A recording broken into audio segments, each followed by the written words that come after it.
Oye País, buenas noches, Oye País, yo soy Rudy González, qué bueno que me acompaña en esta hora. Terminamos la semana laboral del mes, bueno, no, laboral del mes no, porque el lunes es 31 y todavía es el último día del mes de marzo, pero terminamos marzo, señores. 3 meses nos hemos llevado de este año. Y termina este fin de semana con la atención y la tensión que produce el tema de lo que está pasando con este grupo de nacionalistas que van a hacer una marcha en Bávaro, Punta Cana, la región este, frente a lo que se llama el Hoyo de Frusia, donde hay un enclave haitiano y esta gente van a protestar por la presencia de los haitianos allí. Toda una tensión que se ha generado sobre lo que podría ocurrir allí. Pablo Macchini, en su podcast, su columna habitual a través de los medios de comunicación, trata el tema de una forma con la que yo me solidarizo y con la que yo estoy de acuerdo. Palabras de Pablo Macchini, donde este comunicador, periodista, brillante intelectual, trata el tema haitiano y la marcha de Frusia.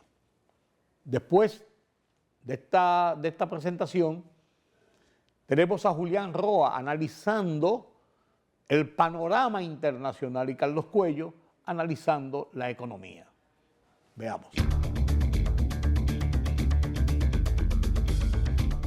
Si se tratara de protestar contra la presencia de haitianos ilegales en el territorio nacional, se marcharía hacia el Palacio Nacional, hacia Migración o las Fuerzas Armadas para exigir su repatriación. Se caminaría hacia las sedes centrales de los constructores, los empresarios agrícolas, de los talleres, las torres, hacia el Ministerio de Trabajo para que persiga la violación a su código laboral. Si se tratara de proteger la nación, esta marcha comenzaría en el altar de la patria, rumbo a la embajada de los Estados Unidos, pero no, una orden en busca del desorden para promover la muerte no llegará a Friusa llena de patriotismo como los mártires del 14 de junio, sino de odio, vestidos de un uniforme militaroide de un color negro fascista como las hordas negras de Mussolini o las pardas camisas de Hitler. Esta oda a la violencia, este racismo permitido, esta negritud no admitida, solo busca un muerto, se busca un muerto con el pretexto de defender la patria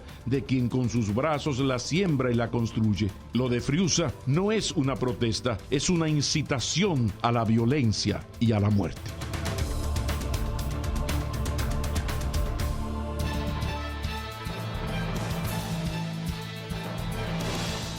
De acuerdo a lo expuesto por el presidente de la Junta Central Electoral, Román Jaques Liranzo, el monto aproximado que desembolsará el Estado para la renovación de la nueva cédula de identidad y electoral alcanzará unos 6.000 millones de pesos distribuidos en 2.500 millones para la elaboración del documento y 3.500 millones para la logística de distribución. Durante su presentación ante el Senado, el presidente del organismo detalló las novedades del documento y dijo que para lograr su ejecución la Junta Central Electoral se verá compelida a solicitar una reestructuración de su presupuesto, ya que el dinero que recibe no les alcanza para todo el proceso.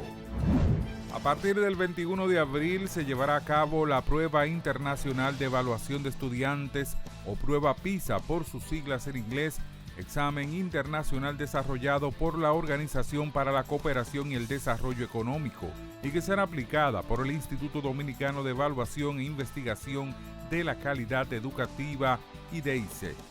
Para este año se evaluará nuevas competencias, las habilidades de los estudiantes para hablar y comprender de forma oral y escrita el idioma inglés y la capacidad de los estudiantes para la resolución de problemas a través de medios digitales de acuerdo a lo informado por el IDEICE.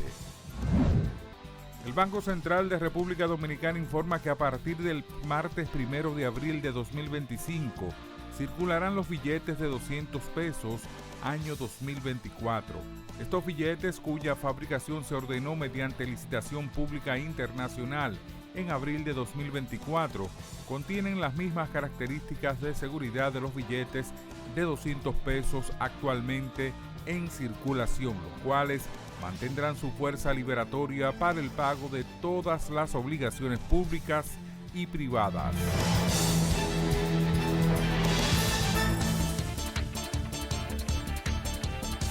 Un potente terremoto de magnitud 7.7 en escala Richter sacudió este viernes el centro de Myanmar, alcanzando también la vecina Tailandia y el suroeste de China. El sismo ha producido una gran devastación con edificios y otras instalaciones derrumbadas en varios países, donde se teme que haya cientos de víctimas mortales. La Junta Militar birmana hizo este viernes un inusual llamamiento de ayuda internacional ante un terremoto de magnitud 7.7 en la zona centro-norte del país, tras decretar el estado de emergencia ante los daños causados. El presidente de Rusia, Vladimir Putin, ha propuesto introducir un gobierno temporal en Ucrania bajo los auspicios de la ONU y Estados Unidos, entre otros, con el fin de celebrar elecciones y tras ello iniciar negociaciones para alcanzar un acuerdo de paz. ¿Sería posible debatir la posibilidad de introducir una gestión temporal en Ucrania bajo los auspicios de la ONU, con Estados Unidos, países europeos, nuestros socios y amigos, con el fin de celebrar elecciones democráticas, instaurar un gobierno viable que goce de confianza popular y posteriormente iniciar negociaciones para un tratado de paz, ha declarado Putin? El presidente del Parlamento iraní, Mohammad Bakir Kalibaf, afirmó que las bases de Estados Unidos en Oriente Medio no estarán seguras si ataca al país persa en medio de las presiones estadounidenses para negociar un acuerdo nuclear. Si los estadounidenses atacan Irán, toda la región estallará como una chispa en un depósito de municiones, manifestó Kalibaf en un discurso con motivo del Día de Jerusalén, jornada que se dedica a pedir la liberación de Palestina y la caída de Israel, con marchas por todo el país.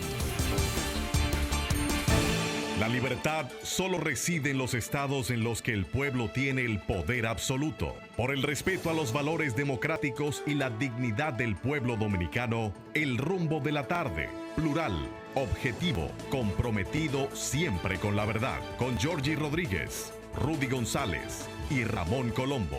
Los poderosos ya están en el aire.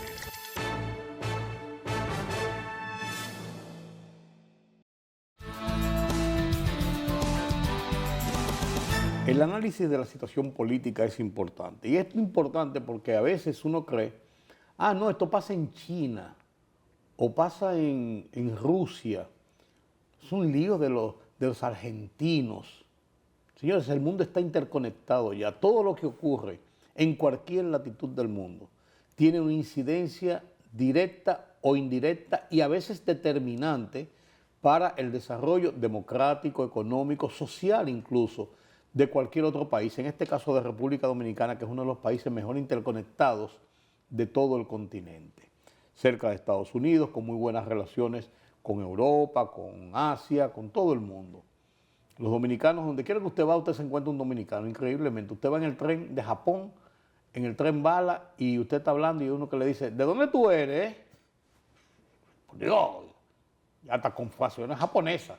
Se crió aquí con los chinos de Bonao, como dicen. Analizamos el panorama internacional, la trascendencia de lo que está pasando en el mundo.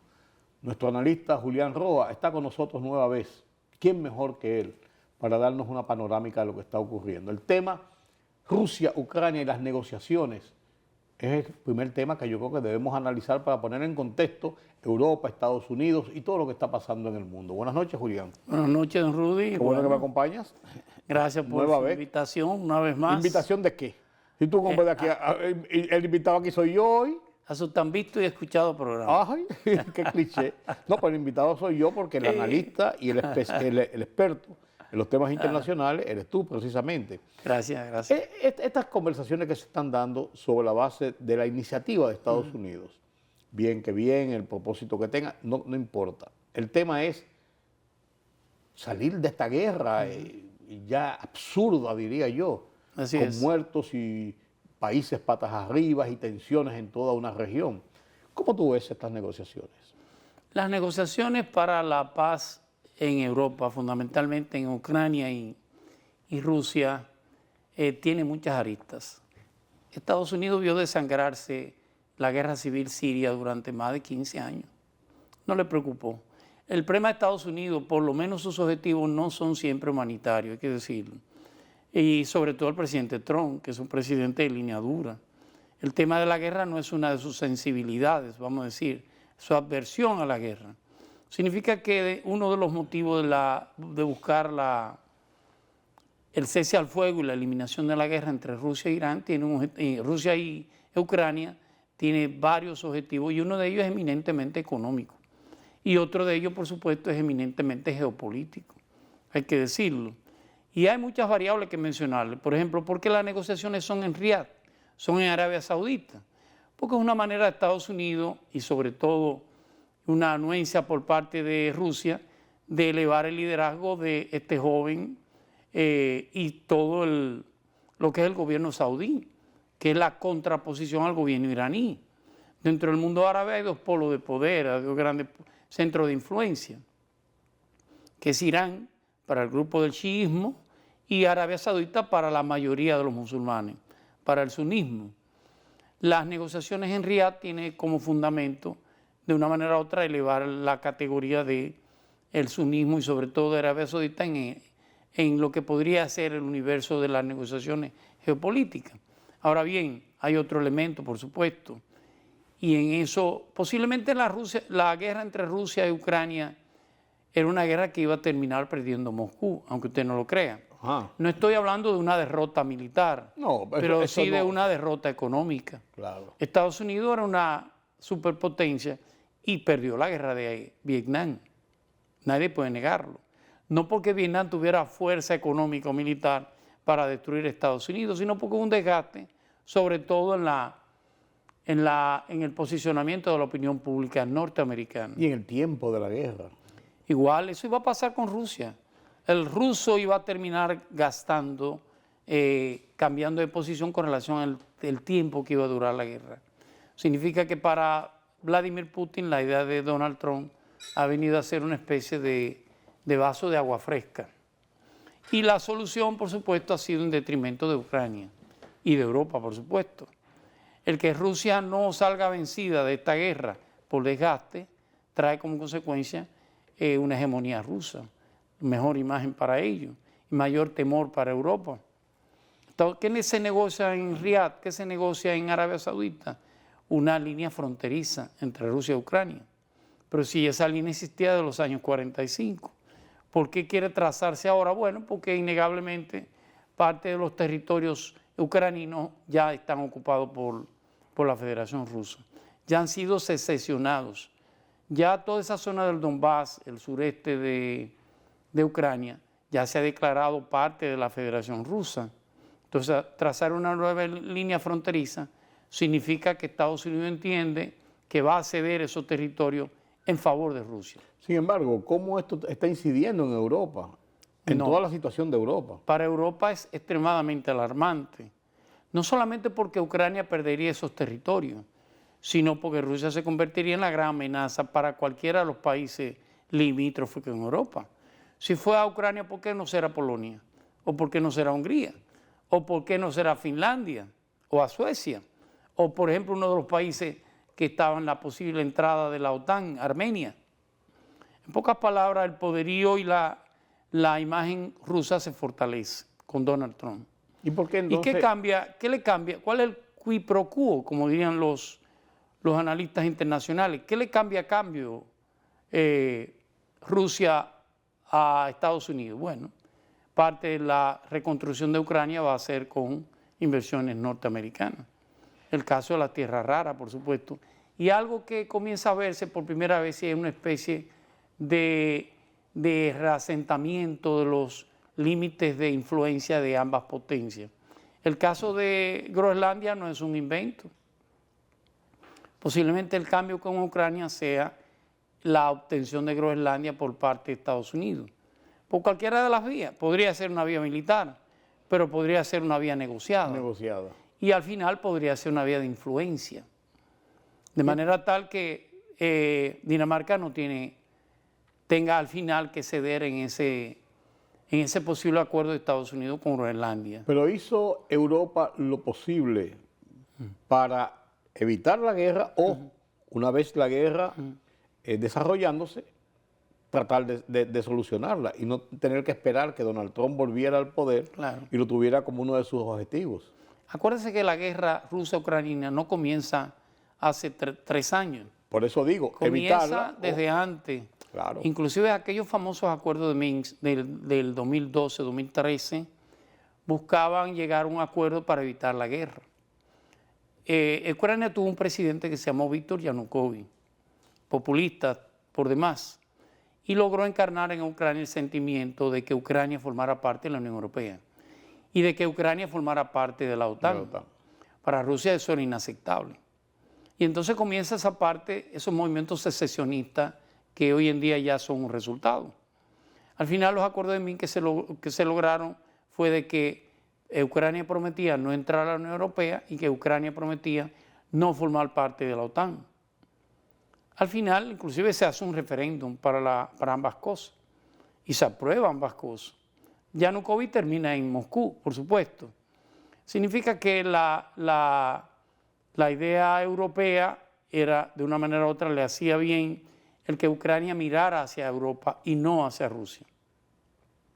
¿Cuál ha sido el resultado? Que con el gobierno de Joe Biden y de Barack Obama, hay que decirlo, se intentó y se fortaleció la idea de que Ucrania formara parte de Europa.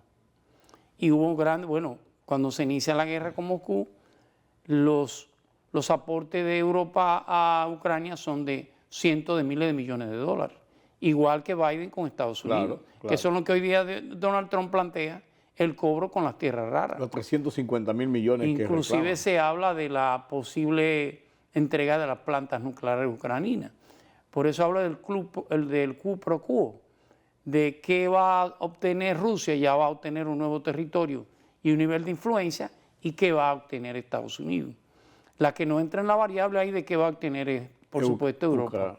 No, ni Ucrania tampoco. Ni Ucrania. Tendrá que ceder lo que tiene. Totalmente, así es. Sí. Es una especie de reasentamiento de los centros de influencia de ambas repúblicas. Pero no todo se queda en el tema de Ucrania y Rusia, en lo que es la ofensiva de la administración Trump, que está teniendo ya su tercer mes. Sí.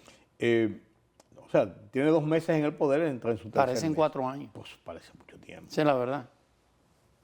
Este anuncio que ha hecho Donald Trump de que va a imponer aranceles a cualquier país que compre petróleo de Venezuela, tiene 2 aristas. Sí. Primero, amigos de Estados Unidos que compran petróleo de Venezuela, por supuesto, e influentes inversionistas y empresarios norteamericanos que tienen negocios con Venezuela.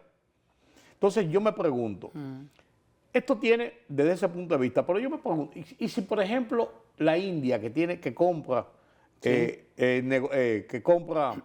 petróleo de Venezuela en buena proporción, le van a imponer aranceles los Estados Unidos cuando son de los países que debe estar tratando de ganarse, buscando la influencia que necesita para sus otros objetivos, tanto en Europa como en China?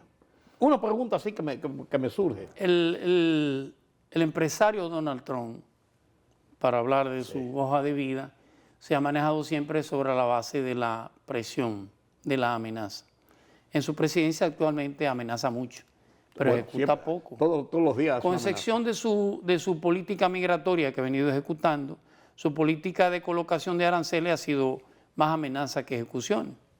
Lo hizo con México, de una manera u otra México, y esta presidenta es muy sensata, innegablemente, ha ido acomodando la política exterior mexicana y la interior, sobre todo el tema de la delincuencia, el tema del narcotráfico, la ha ido acomodando las exigencias de Trump. Pero México no tiene un arancel del 25% y ha tenido 2 amenazas. Sí. Él lo pospone siempre 30 días más, 30 días más. En el caso de Canadá, igual. Canadá inicialmente tuvo la amenaza del 25% de los aranceles, cometió el error. Recuérdese que algunas de las ciudades limítrofes norteamericanas se abastecen de energía canadiense. Entonces Canadá colocó un 25% en esas empresas de energía.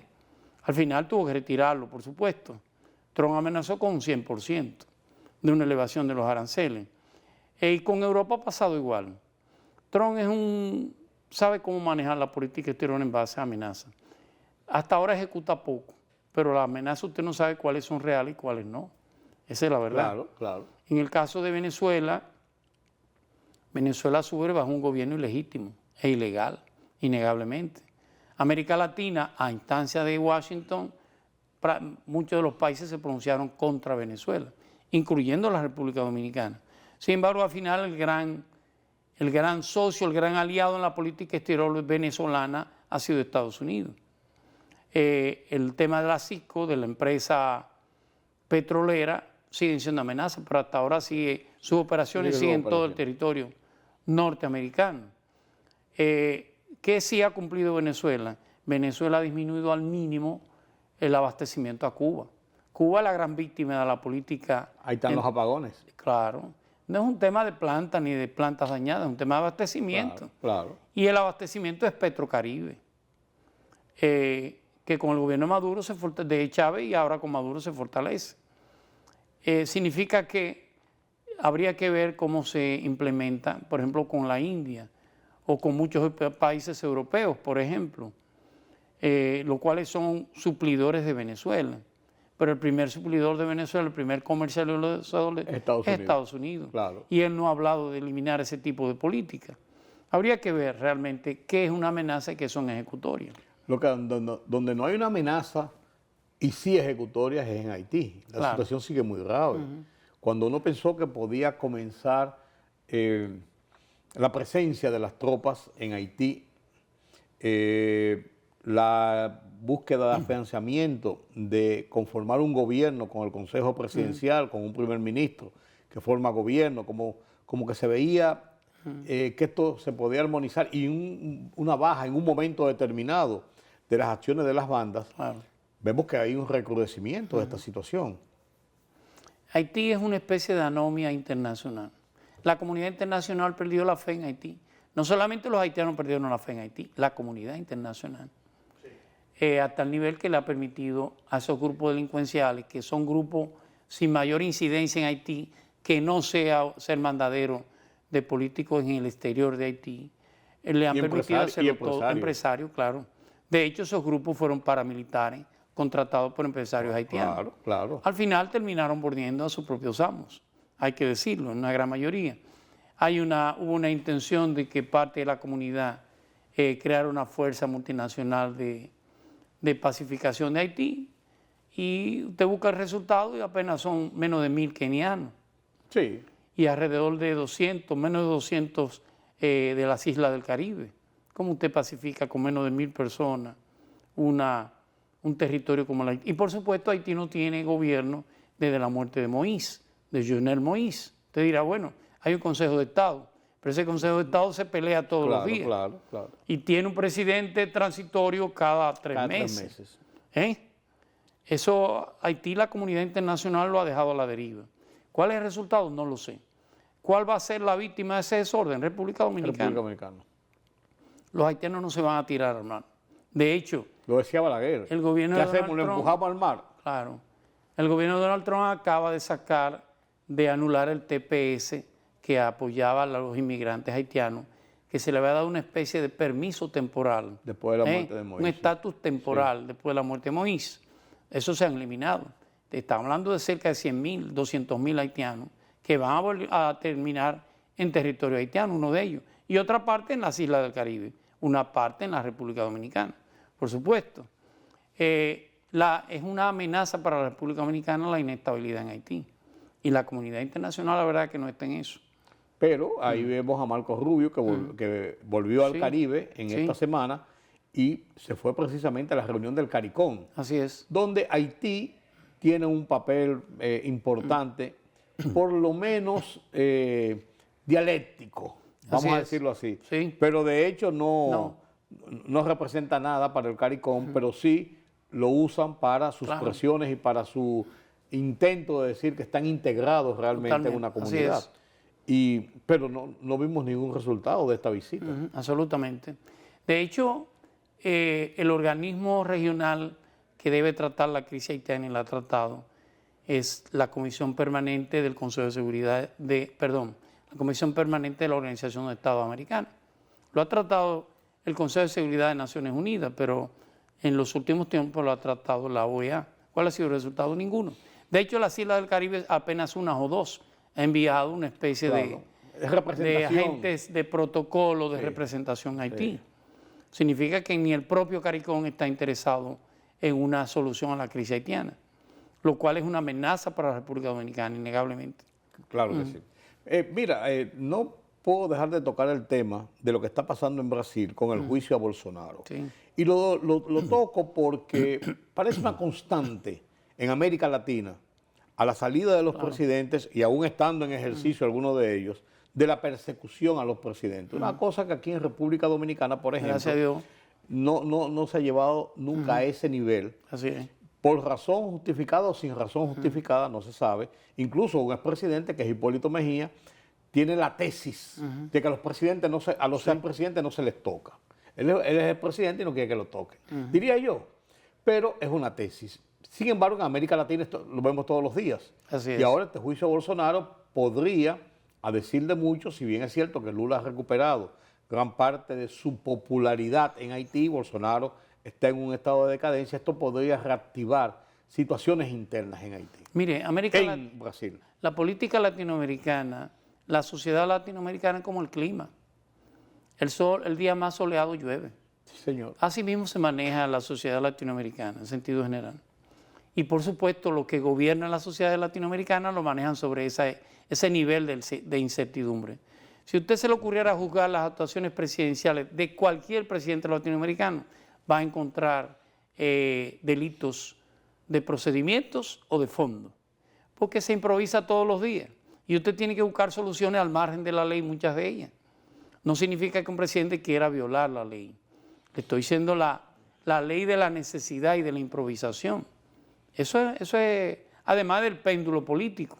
Latinoamérica se mueve, su péndulo político se mueve desde las aspiraciones, el llevar a un candidato cualquiera buscando esas aspiraciones, desde la frustración de nuevo a ir al extremo contrario. ¿A qué me refiero? Usted va de la derecha a la centro-derecha, a la centro-derecha a la centro-izquierda, y el péndulo se maneja en ese sentido. En el caso de Brasil, que es uno de los territorios más grandes de América después de Estados Unidos. Y una gran economía. Es la quinta economía del mundo y es la economía más grande latinoamericana, Claro. por encima de la Argentina, por supuesto. Brasil es un estado federado, un estado enorme. Y Brasil, por supuesto, tiene una característica muy diferente a los países, a las colonias españolas, por ejemplo, o las colonias francesas. Las colonias españolas, y nos referimos a todos nosotros, obtuvieron su independencia en la primera etapa, en la primera década o segunda década del siglo XIX. Igualmente la francesa, con excepción, por supuesto, de las francesas y las holandesas, que obtienen su independencia en las Islas del Caribe ya a inicios de la década del 60, en ese proceso de descolonización. Proceso armonioso. Usted busca las Islas del Caribe y la mayoría se independizó de su colonia de manera sin revoluciones ni nada de eso. Y siguen siendo muchas prácticamente dependientes de esas colonias. Estrado de ultramar, como ellos le llaman. Claro. Caso de Holanda y Curazao y Aruba. Y otras islas, por supuesto. Brasil, fruto de que fue una colonia portuguesa, tiene una característica diferente. De hecho, los jóvenes en Latinoamérica, en ese periodo colonial, terminaron España creó universidades aquí, desde 1538, a edad muy temprana. Francia no tanto, y Portugal menos. Significa que el joven que se graduaba en Brasil tenía que irse a Lisboa a estudiar. Y eso evitaba muchas tensiones, sobre todo en ese siglo XIX. Significa que Brasil es uno de los últimos países que se independiza de su colonia, de su corona. Y de hecho mantiene unas relaciones muy armoniosas con Portugal. Usted dirá, ¿qué tiene que ver eso? Las crisis políticas brasileñas no han sido tan profundas. Brasil pasó de un periodo colonial a un periodo de dictadura.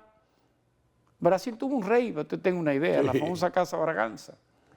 a un periodo de dictadura, a un periodo democrático, a un periodo de dictadura y al final al periodo de izquierda. Lula es el primer dirigente de izquierda que llega a Brasil.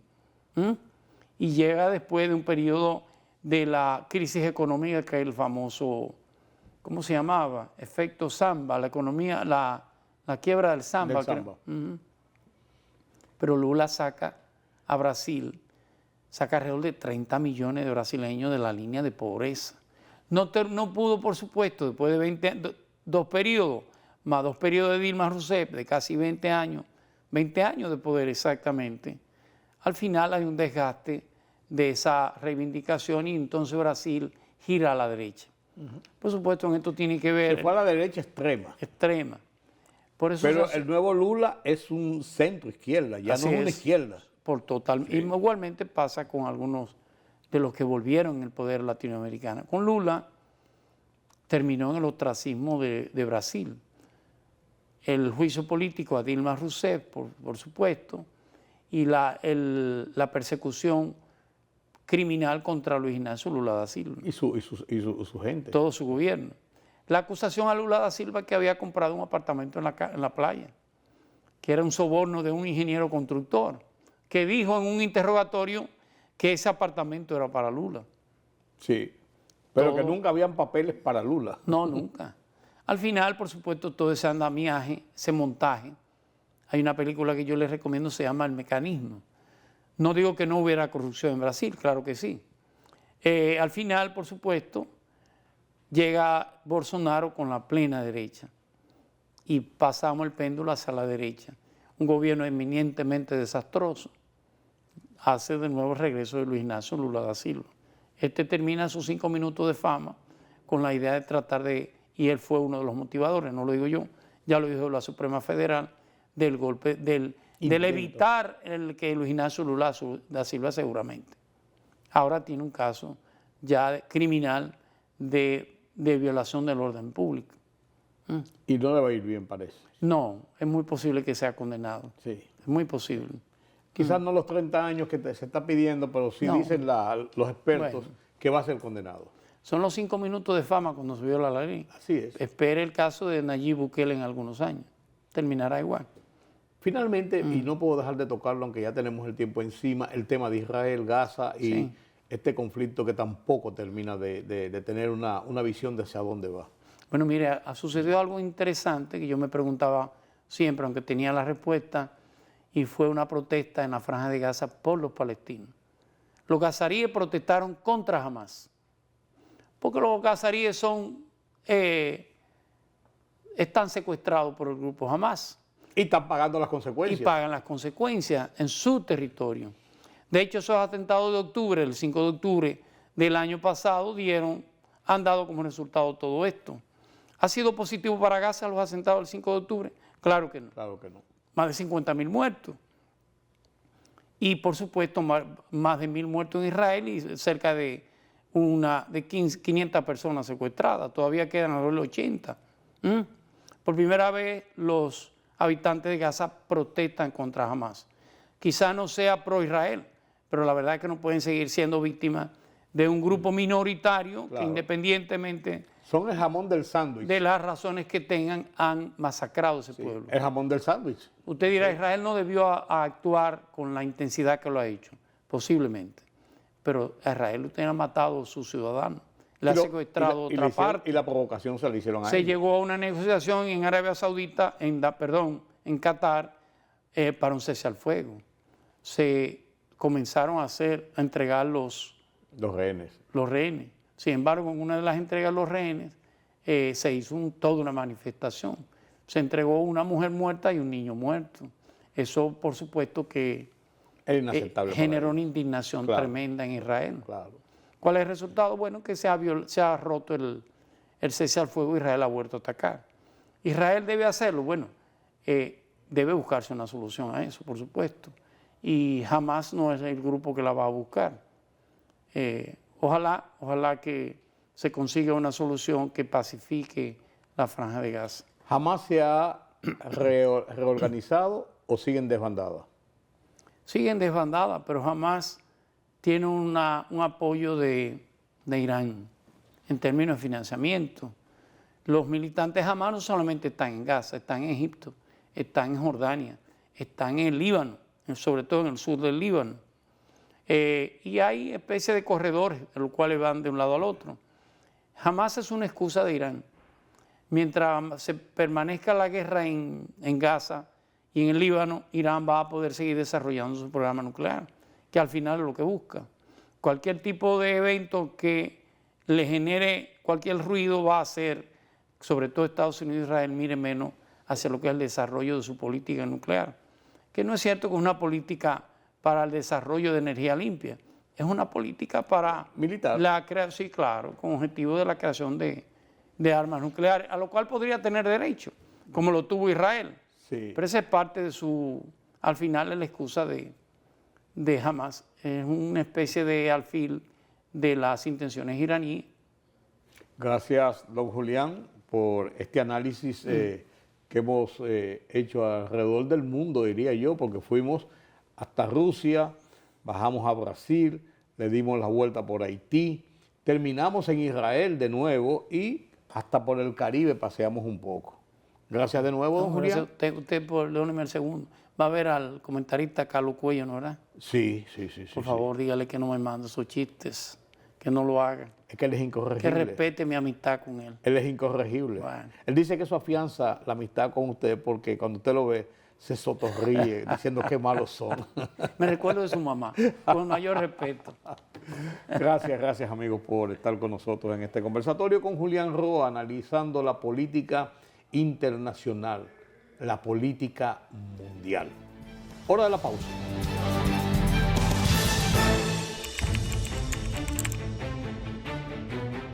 Periodismo de investigación, columnas, opinión, análisis, reportajes de fondo. Hora por hora, una completa plataforma multimedia. Periodismo con valor. Noticias horaporhora.com.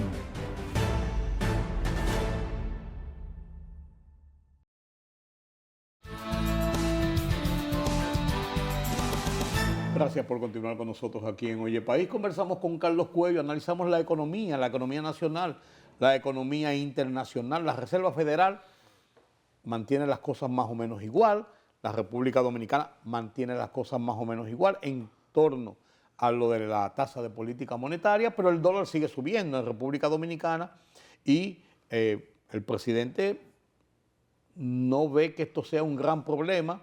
El Banco Central no ha dicho nada oficialmente así a rajatabla, pero se sabe que está ahí chequeando y que cuando tenga que tomar una medida la tomará como ha hecho en el pasado inmediato, pero en los bancos, en los agentes de cambio, sigue la preocupación por las subidas constantes que ha llevado la tasa del dólar en los últimos días, las últimas semanas.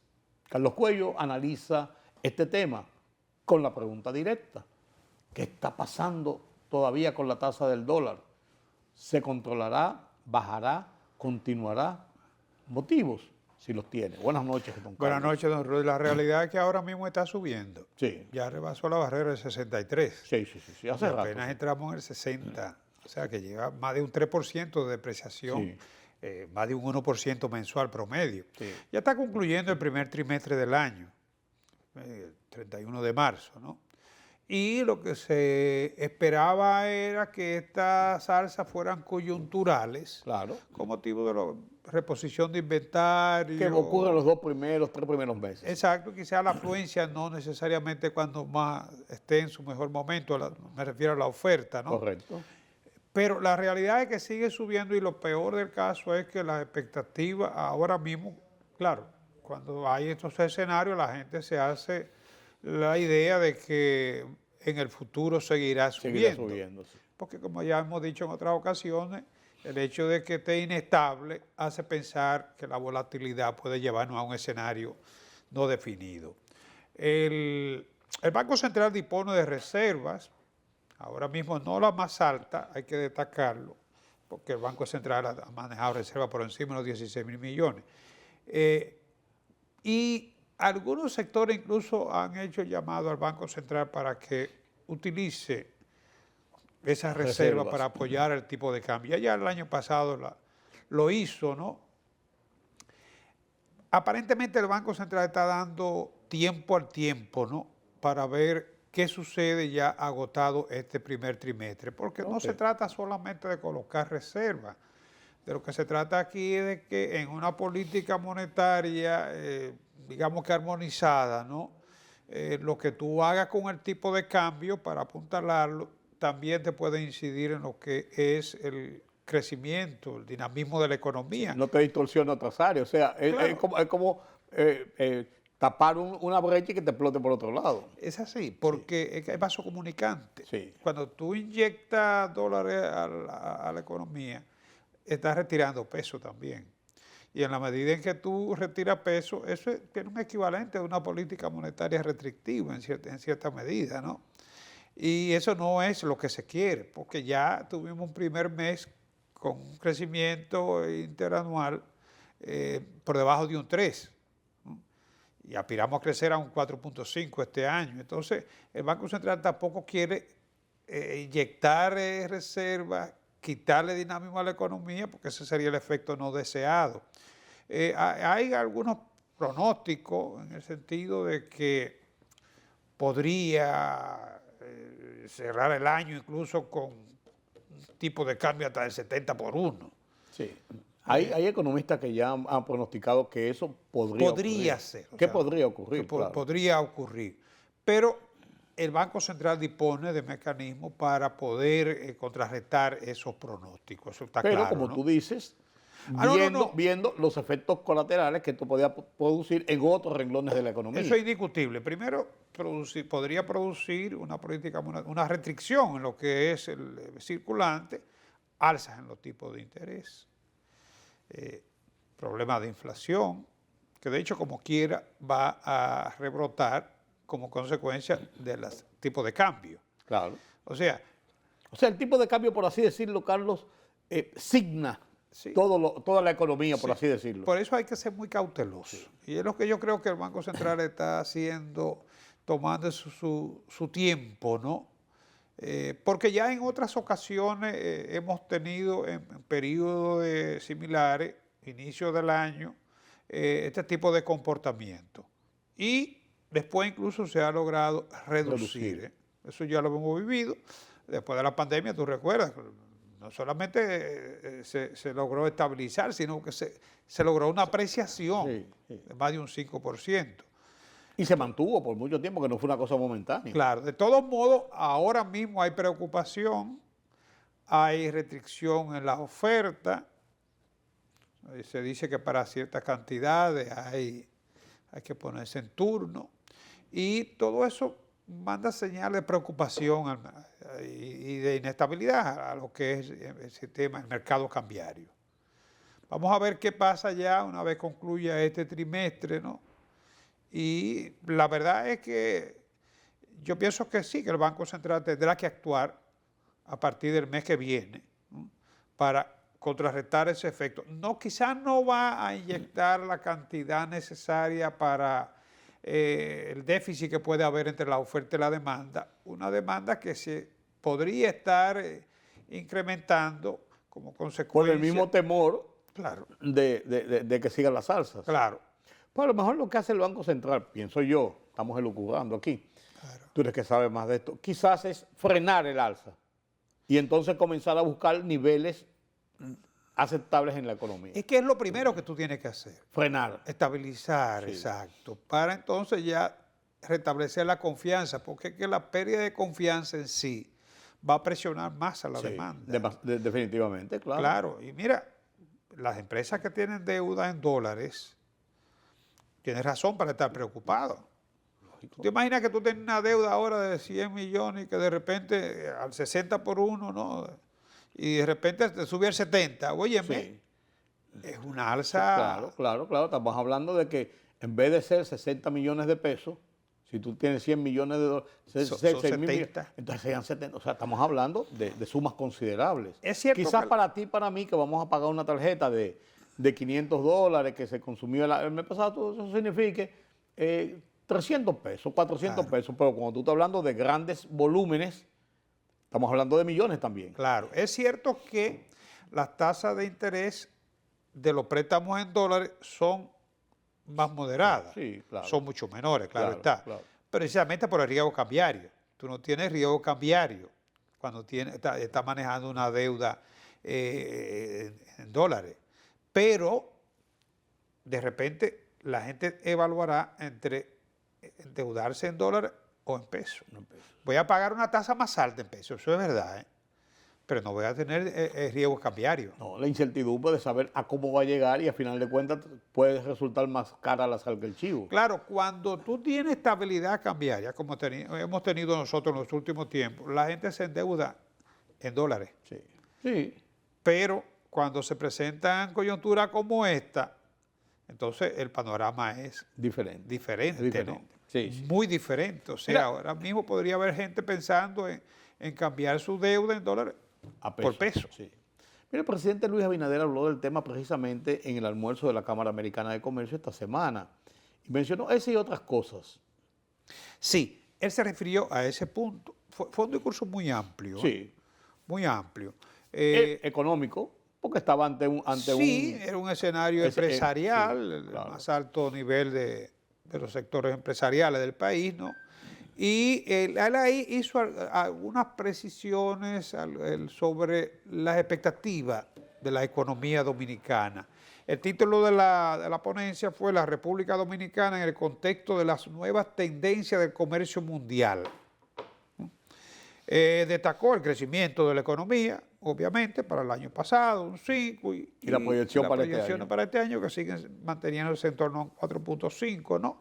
Resaltó que ese crecimiento, el del año pasado, duplicó el de la región latinoamericana y caribeña, y el de ahora sería muy superior, casi el doble también, desde la economía latinoamericana y caribeña. Dice que para los próximos 10 años el país podría estar explicando, esas son las proyecciones que se tienen, en términos, digamos, un enfoque estratégico, ¿no? Podría estar duplicando su Producto Interno Bruto, que ahora mismo anda en 325 mil millones de dólares, ¿no? Y que se espera que el PBI per cápita, por persona, promedio, se sitúe en torno a 15 mil dólares.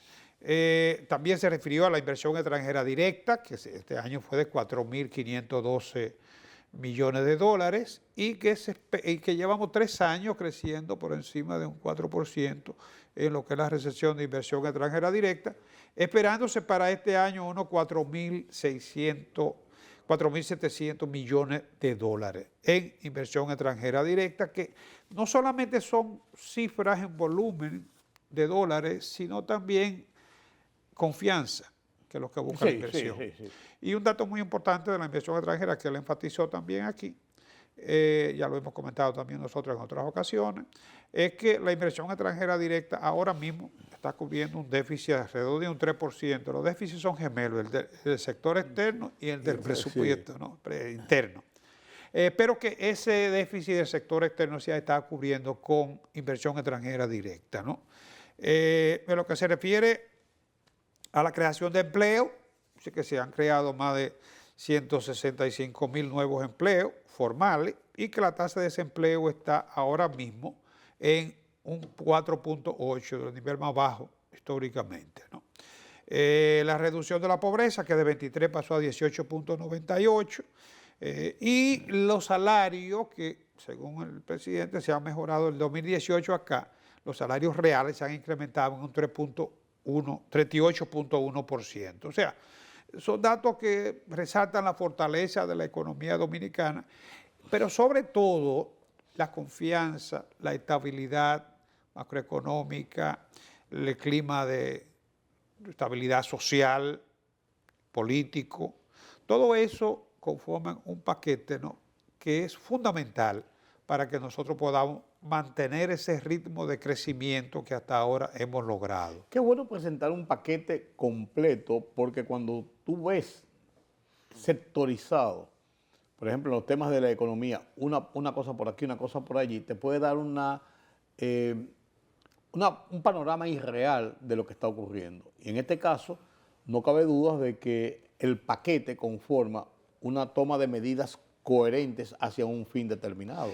Claro, el hecho de que la pobreza haya bajado de 23 a 18 no significa que no tengamos mucha gente viviendo en condiciones de pobreza, ¿no? Claro. Y obviamente aquí hay un contraste entre lo que es el crecimiento de la economía, la creación de riqueza y la manera de cómo se está redistribuyendo. Porque además de que mantenemos un alto porcentaje de pobreza en la población, ¿no? También sabemos que en la medida en que la sociedad va desarrollándose, ¿no? También los requerimientos, las exigencias son cada vez mayores. El presidente habla de que se aspira en el largo plazo, en el mediano plazo, que la clase media, que ahora representa alrededor del 40%, puede estar representando el 50% de la población. Así es.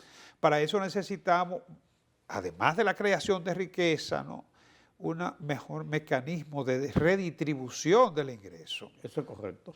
Mira, el UBS, el Banco Suizo, hace una evaluación sobre la República Dominicana. Sí, se basa en la misma cifra que ya conocemos, cifra que valida el Fondo Monetario, el Banco Mundial, y destaca el Banco UBS, uno de los grandes bancos de inversión, que la República Dominicana, con su crecimiento de 4.5, destaca, resalta dentro de lo que son las economías emergentes, ¿no?, en América Latina. Por ejemplo, resalta este banco, que es un documento que se llama, se titula República Dominicana, Paz y Tranquilidad invirtiendo en mercado emergente.